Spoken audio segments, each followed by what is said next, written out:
Welcome to recipes in my way. இன்றைக்கி நம்ம அருமையான சுவையில் ஒரு வெரைட்டி ரைஸ் தான் செய்ய போகிறோம். ரொம்ப சுலபமாகவும் வெங்காயம் பூண்டு இல்லாமல் இதை எப்படி செய்கிறது, இதுக்கு தேவையான பொருட்கள் என்ன பார்க்கலாம் வாங்க. 1 கப் புழுங்கல் அரிசி, 1/4 கப் துவரம்பருப்பு. அரிசியை அரை மணி நேரம் ஊற வச்சு எடுத்து வச்சுருக்கேன். இதில் இருக்கிற தண்ணியை வடிச்சிட்டு குக்கரில் போட்டுடலாம். துவரம்பருப்பை ஊற வைக்க வேண்டாம், நல்லா அலசிட்டு இதையும் குக்கரில் போட்டுடலாம்.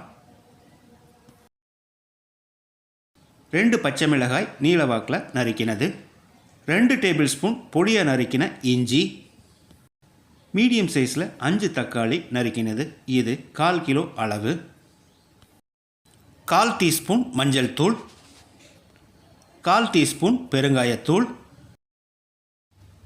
2 டீஸ்பூன் கல்லுப்பு. நான் இதுக்கு 3 கப் அளவு தண்ணி சேர்க்கிறேன். நீங்கள் சாதத்துக்கு எப்போவும் எவ்வளோ வைப்பீங்களோ அதை விட கொஞ்சம் அதிகமாக சேர்த்துக்கோங்க. குக்கரை மூடுறதுக்குள்ளே எனக்கு ஒரு கொரியர் வந்துருச்சு, அதை வாங்கிட்டு வந்துடுறேன், வெயிட் பண்ணுங்கள். எங்கேருந்து கொரியர் வந்திருக்குன்னு கடைசியில் காட்டுறேன், பார்த்துக்கோங்க. இப்போ குக்கரை மூடி நீங்கள் சாதத்துக்கு எப்போவும் எவ்வளோ விசில் விடுவீங்களோ அந்த அளவுக்கு விட்டு எடுத்துக்கோங்க.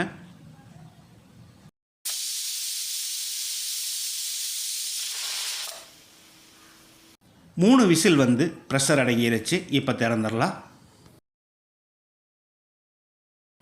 சாதம் நல்லா பூ மாதிரி வெந்திருக்கு. இதை ஒரு தரம் கலந்து விட்டுறலாம்.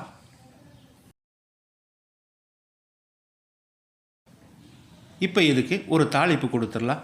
2 டேபிள் ஸ்பூன் நெய் காய்ச்சிருக்கேன். நெய்க்கு பதிலாக எண்ணெய் கூட சேர்த்துக்கலாம்.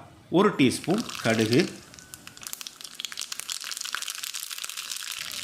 1 டீஸ்பூன் சீரகம், 4 வரமிளகாய், 2 டேபிள் ஸ்பூன் முந்திரி, கொஞ்சமாக கருவேப்பிலை.